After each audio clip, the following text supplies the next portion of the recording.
Welcome to my channel. Harappa నాగరికత కోసం, Harappan civilisation కోసం మనం స్కూలింగ్లో చదువుకున్నాం. తాజాగా హరప్పన్ సివిలైజేషన్ పైన జరుపుతున్నటువంటి ఈ ఆర్కియాలజీ డిపార్ట్మెంట్ చేస్తున్నటువంటి సర్వేలలో భాగంగా హర్యానాలోని హిసార్ జిల్లాలో కొన్ని తవ్వకాలు చేపట్టింది ఆర్కియాలజీ డిపార్ట్మెంట్.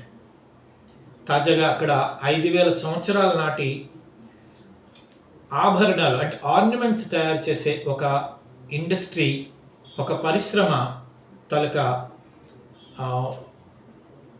ఫోజల్స్ అనేవి దొరికాయి, నమూనాలు దొరికినాయి. అంటే అర్థం ఏంటంటే అప్పటి రోజుల్లోనే ఆభరణాలు తయారు చేసే పరిశ్రమ ఉంది అంటే ఖచ్చితంగా అక్కడి నుంచి వేరే దేశాలకి ఎగుమతి కూడా జరిగి ఉండేది, వ్యాపారం కూడా జరిగి ఉండేది అనమాట. అయితే మన ఆర్కియాలజీ డిపార్ట్మెంట్ వారు ఏం చెప్తున్నారంటే ఆ పరిశ్రమలో వారు అద్భుతమైనటువంటి సాంకేతిక నైపుణ్యాన్ని వాడేటట్లు ఆనవాళ్ళు మనకు లభించాయి అని చెప్తున్నారు.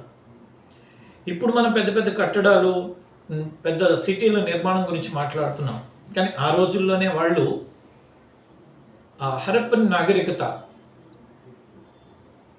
వాళ్ళు ఇల్లు కట్టడానికి డ్రైనేజెస్, ఇప్పుడు మనం అండర్ గ్రౌండ్ డ్రైనేజెస్ గురించి మాట్లాడుతున్నాం, కానీ అప్పుడే వాళ్ళు అండర్ గ్రౌండ్ డ్రైనేజెస్ వాళ్ళు ఏర్పాటు చేశారట. అంతేకాకుండా ఇప్పుడు మన మున్సిపాలిటీ వాళ్ళు వీధి చివరో ఊరి చివరో డస్ట్బిన్లు పెడుతున్నారు. ఆ రోజుల్లో, ఆ నాగరికత వెలసిల్లినటువంటి రోజుల్లో వారు డస్ట్బిన్లు కూడా ఊరి చివర పెట్టేవారు అని వాటికి ఆనవాళ్ళు దొరికినాయట. అంతేకాకుండా చనిపోయిన స్త్రీల వద్ద వారు ఉపయోగించేటటువంటి వస్తువులన్నింటినీ కూడా అక్కడే పాతి పెట్టేవారట. ఈ మధ్య దొరికిన 2 అస్థిపంజరాలు, ఆ అస్థిపంజరాల వద్ద దొరికినటువంటి వస్తువులని ఈరోజు ఆర్కియాలజికల్ డిపార్ట్మెంట్ పరిశోధనల కోసం వాటిని యూజ్ చేస్తుంది. ఇలాంటి మరిన్ని విషయాల కోసం స్టే ట్యూన్. Thank you.